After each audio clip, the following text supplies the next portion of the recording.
marca um encontro com Saulo ali. Então ele conversa ali algumas coisas com Saulo, e a partir daquele momento Jesus direciona Saulo, dizendo que ele iria, para uma determinada residência, numa rua chamada Direita, ele ia se hospedar ali, e que algumas coisas aconteceriam. Deus já prepara Ananias, prepara o coração de Ananias, para que Ananias pudesse ir na residência onde Paulo estaria, para que Ananias pudesse colocar as mãos sobre a cabeça de Paulo, para que ele pudesse retomar sua visão, porque ele perdeu a visão quando ele teve aquele encontro, retomasse a visão e pudesse ouvir e conhecer mais um pouco desse Jesus, a quem ele havia tido um encontro tão impactante que fez com que ele ficasse cego e caísse no chão. Ananias chegando ali, a Bíblia vai dizer que 3 dias depois, Saulo estava orando. Então, 3 dias depois desse acontecimento, desse encontro com Jesus, Ananias chega nessa casa, vê Paulo orando, e ele fala de Jesus para Paulo, e naquele momento Paulo é batizado. A única pessoa na Bíblia que demorou 3 dias para ser batizado foi o apóstolo Paulo, porque as outras pessoas foram batizadas com a mesma roupa que elas estavam vestidas. Elas foram batizadas no mesmo instante que aceitaram Jesus. Não tinha catecúmeno, não tinha estudo de catecúmeno, não tinha estudo disso, estudo daquilo, não. Eles ouviam a palavra, eles criam, acreditavam, e como a Bíblia diz, todo aquele que crer e for batizado será salvo. Então, o único na Bíblia que demorou 3 dias para ser batizado foi o apóstolo Paulo, porque estava passando por todo o processo que Deus estava trabalhando e forjando ali o coração daquele homem. Quem está entendendo até aqui? Quem está entendendo até aqui? Então, Ananias, após esse acontecimento, quando eu digo para vocês que Paulo é um cara assim extraordinário, nós veremos até mesmo a partir desse encontro que ele teve ali com Ananias. Teve encontro com Jesus, foi para uma certa residência.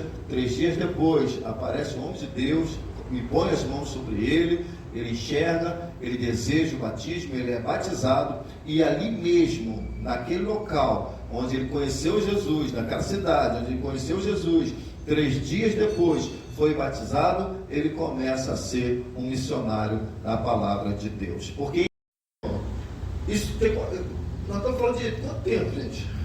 Eu estou falando quanto tempo? Eu estou falando de dia. Vamos botar uma semana, 3 dias, sei lá, cego, foi batizado, retomou a visão, já ficou na sinagoga e agora está pregando a palavra de Deus. E nessa mesma semana que ele teve um encontro, na mesma semana que ele se impactou com a presença de Cristo, na mesma semana que ele se batizou, foi a mesma semana que ele começou a fazer a obra, e na mesma semana irmãos estavam conspirando para matá-lo. E tu está reclamando, tem 20 anos, ninguém nunca te perseguiu. Então, na mesma semana, agora houve uma conspiração para tentar matar Paulo. E os discípulos o ajudaram a escapar. Vamos ler. Atos 9, 19, por gentileza. Da vida dele, ele já começa a falar do amor de Cristo, começa a se reunir na igreja, começa a pregar o evangelho, e os próprios irmãos da igreja se levantam contra Paulo, e para que ele não fosse morto, alguns outros irmãos tiveram que descer ele dentro de um cesto. Então já começa a perseguição, a luta desse homem. E foi o que o Senhor Jesus havia dito a Ananias, quando Ananias falou: Senhor, mas como que eu vou ao encontro desse homem, que esse homem é um perseguidor, esse homem assola, esse homem prende, esse homem está tocando terror, como que eu vou? E Jesus falou para Ananias: vá, porque ele é um vaso escolhido para levar o meu evangelho. E Jesus falou que ele deveria, que Paulo, ele iria saber o que é sofrer pelo evangelho de Cristo Jesus. Então, na mesma semana da sua conversão, ele já começa a sofrer por causa do evangelho de Cristo Jesus. Continuando. Mesmo assim, esse homem, com o mesmo empenho, com o mesmo amor, com a mesma vontade, ele saía nas suas viagens e ainda encorajava os irmãos nos lugares que ele chegava. Então imagine o cansaço, a labuta, imagine a fadiga, imagine tudo aquilo, a dor, o sofrimento, mas mesmo assim aquele homem, ele motivava, ele incentivava, ele levantava a autoestima das pessoas para que elas continuassem buscando a Cristo, fazendo a obra de Deus, sendo determinante na obra do Senhor. Então, o apóstolo Paulo tem sido um grande exemplo para cada um de nós nos nossos dias. Quando nós vemos a força de vontade, o desejo, a garra para fazer a obra de Deus, nós temos como espelho para assim também sermos servos de Cristo Jesus. Aleluia. No ano 57, Paulo, ele é preso. No ano 57, Paulo, Atos dos Apóstolos, capítulo 21. Paulo foi preso em Jerusalém no ano 57, após retornar da terceira viagem missionária. Você sai da sua casa, você sai do conforto do seu lar, para fazer a obra de Deus, para evangelizar, para ganhar almas para o Senhor, e quando você retorna, você é preso. Isso aconteceu com o apóstolo Paulo no ano 57, após retornar da sua terceira viagem missionária. A prisão ocorreu após a confusão no templo, onde judeus o acusaram de trazer gentios para dentro dele. Ele foi detido pelos romanos e permaneceu preso em Jerusalém, e posteriormente em Cesareia, por cerca de 2 anos, antes de ser enviado para Roma. Então Paulo sofria perseguição entre os cristãos, que os cristãos não aceitavam porque Paulo ele não andou com Jesus e ele perseguia a igreja, então não é possível que ele tornou um de nós. E sofria perseguição no meio dos judeus também, porque eles convertiam as pessoas para Cristo e levavam para a sinagoga. E os judeus da sinagoga não aceitavam que gentio entrasse. Então esse homem vivia o tempo todo sofrendo perseguição. É por isso que na sua epístola aos Coríntios ele vai defender o seu apostolado. Ele vai dizer: eu sofri perseguição entre as cidades, eu sofri perseguição no meio dos meus patrícios, eu sofri perseguição no meio da igreja, eu sofri perseguição dos falsos irmãos. Então todo o tempo esse homem é perseguido, esse homem é caçado, e simplesmente por fazer a obra de Deus. Forte, né? E nós reclamando da nossa vida, sem fazer a obra de Deus. Nós estamos reclamando da nossa vida, que é uma maravilha, e sem fazer a obra de Deus. Nós estamos vendo um homem que desceu do seu local, do status em que ele vivia, se humilhando para fazer a obra de Deus e sendo perseguido a todo tempo. E em nenhum momento, eu não vejo a Bíblia Sagrada, em nenhum momento, Paulo murmurando. Muito pelo contrário, ainda motivando aqueles que estavam fracos. Quem está entendendo até aqui? Glória a Deus. Qualquer coisa nos tira da presença, qualquer coisa nos tira da reunião, qualquer coisa nos tira do culto, porque nós só murmuramos, só reclamamos e fingimos que não estamos falando de Deus nem da obra, mas o tempo todo. E o homem que é servo de Deus, que teve um encontro, porque Deus olhou o coração dele e falou: eu preciso desse cara na minha obra. Então ele está fazendo o que Deus chamou e está dizendo, o cara preso, dizendo para os livres: se alegre. Mais uma vez eu vos digo: regozijai-vos no Senhor. Porque é uma tristeza, é uma fadiga, é um sono, é um cansaço, mas só para fazer a obra de Deus. E Paulo preso diz: mais uma vez vos digo, alegre-se no Senhor. Quem está entendendo? Glória e alegria. Glória a Deus. Meu Pai, vai melhorar. Então Paulo preso, e é em Filipenses que ele diz que muitos irmãos pregam a Cristo por ganância, pregam por contenda, por vanglória, mas ele vai dizer: mas que importa? O que importa é que Cristo seja anunciado. Muitos pregam achando que vão causar dores nas minhas prisões. Ele vai dizer: porque eu estou preso, então é assim, tipo assim, eu tiro alguém de jogada, agora eu me alegro para fazer a obra, opa, tirando da jogada. Mas é fogo de palha, porque esse que age dessa forma, daqui a pouco virou cinza. Dá uma brasa, porque conseguiu tirar alguém, vira cinza. Então Paulo está dizendo, quando escreve aos Filipenses, muitos pregam achando que está causando dores nas minhas prisões, mas não, que se dane, eu quero é que Jesus seja anunciado. Quem está entendendo aqui, irmão? Glória a Deus. Então esse é Paulo, esse foi o homem que Jesus marcou encontro com ele e trouxe para a sua presença. E eu creio que hoje, muito mais do que a época do Paulo, Deus está desesperado procurando gente assim para ele arrancar do mundo e trazer para a presença dele. Tem alguém aqui? Glória a Deus. Então alegre-se no Senhor. No ano 62 a 64, Ele começou a falar, eu não cuido só de viúva, não cuido só de igreja, não, eu prego, eu anuncio, eu saio na rua, vou evangelizar. Então ele começou a fazer a obra de Deus. Então levantou-se os da sinagoga contra ele. O que esse cara está falando aí? O que esse cara está denunciando aí? Então ele começa a pregar, a exortar aquelas pessoas, a corrigir aquelas pessoas através do evangelho. Então se levantaram contra ele, contra Estevão. O versículo 7, o capítulo 7, versículo 1. Então ele perguntou ao sumo sacerdote: porventura é isto assim? O que acontece? Eles trazem Estevão para o sinédrio, começam a interrogá-lo.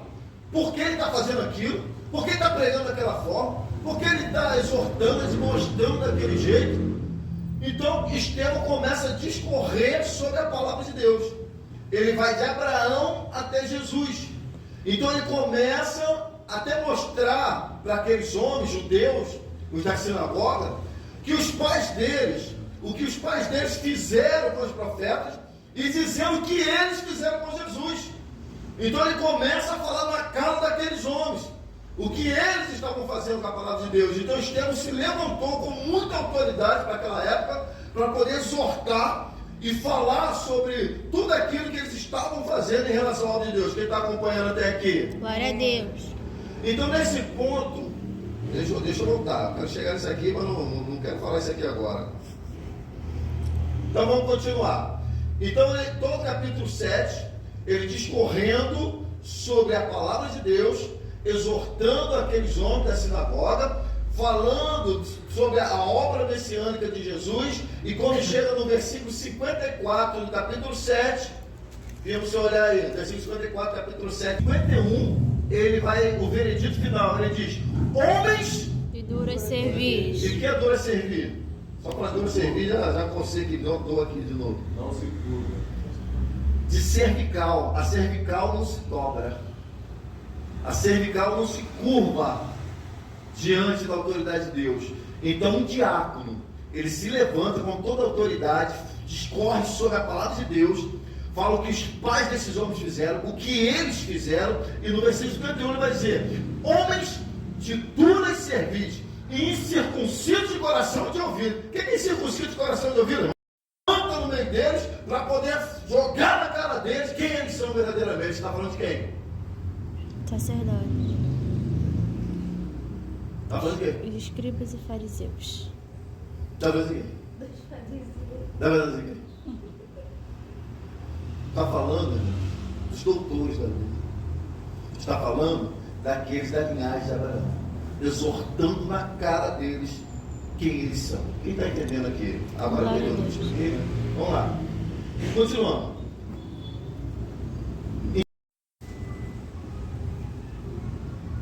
Eu lembrei aqui, para começar a história. Quando eles começaram o interrogatório, sabe que é aquilo? Aquele montão de demoniado, de pegar um servo de Deus, hoje a gente acaba com a live desse cara, de pegar um servo de Deus assim, e os desgraçados, irmão, mesmo pegando assim, eles sabem que é de Deus, eles sabem que é de Deus, ele pega, não, é precisa matar, é precisa neutralizar ele, precisa neutralizar. Então pega Estevão para interrogá-lo, e a Bíblia diz que eles, os algozes de Estevão, é que vê o rosto dele como se fosse um anjo. Mas mesmo assim a gente mata anjo também, irmão. Ele mata anjo também, irmão. Não tem esse papo não, é nós. É nós, irmão. A igreja é nossa. Tomamos a igreja de assalto. Aqui não vai ter quem prega a verdade não, irmão. Se tiver quem pega a verdade, nós mata. Porque nós é mal. Deu pra entender? Mesmo vendo que é de Deus, mas o que fala me incomoda, mata.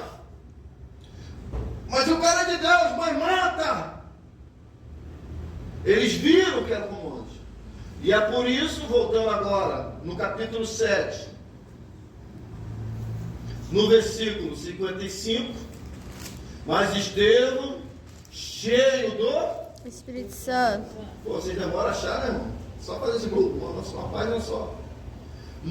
Capítulo 7, versículo 55. Mas Estevão, cheio do Espírito Santo. fitou os olhos nos céus e viu a glória de Deus e Jesus que estava à sua direita. E disse: Eis que vejo os céus abertos e o Filho do Homem em pé à destra de Deus. Eles, porém, clamando em alta voz, tamparam-lhe o que, irmão? Os ouvidos. Ei, irmão? Não, para de falar desse nome, para de falar de Jesus, não quero ouvir. Por que está ouvindo, irmão? Por quê? Por quê? Por quê? Porque é verdade. Eu estou falando, não quero ouvir isso, não quero ouvir, porque é verdade, a verdade está te furtigando, irmão. A verdade está te arrebentando, tu sabe que é verdade. Tu sabe que ele está pregando a verdade, que ele está falando a verdade, mas eu não quero ouvir essa verdade. Porque é impossível ouvir essa verdade e sair imune da presença de Deus. Porque se nós ouvirmos, nós pagaremos de acordo com o conhecimento que nós temos. E eles tapavam o ouvido, não quero ouvir, porque estavam decididos a matar. Nós precisamos neutralizá-lo. Nós precisamos calá-lo. Nós precisamos tirar ele de jogo. Checkmate nele. Quem está aí? Glória. Essa verdade. E lançando fora da cidade, o apedrejaram. As testemunhas deixaram suas vestes aos pés de um jovem chamado Saulo. Voltou a mensagem. Viu? Voltou a mensagem. Voltou a mensagem quem? Saulo. A gente estava falando sobre a vida de Saulo. Voltou a mensagem de Saulo. Tudo que nós falamos anteriormente sobre Saulo começou aqui. Sabe por que Saulo foi tudo isso que nós vimos? Pregador, não parava, sabe por quê? Ele viu tudo isso em Estevão. Ele veio toda essa garra, determinação, intrepidez, coragem, não desanima, ao ponto de dar a própria vida. Ele viu o diabo Estevão. 59. A Bíblia diz que ele adormeceu, acordou na glória. Vale a pena servir o Senhor. Então Paulo, ele foi tudo que foi por causa do testemunho de Estevão. Paulo foi o grande Paulo que foi por causa do testemunho de Estevão.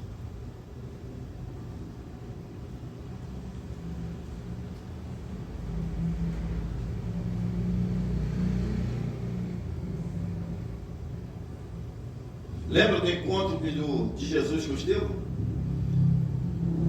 Na estrada de caminho para Damasco? É só você voltar em Atos 9. Nós vamos finalizar.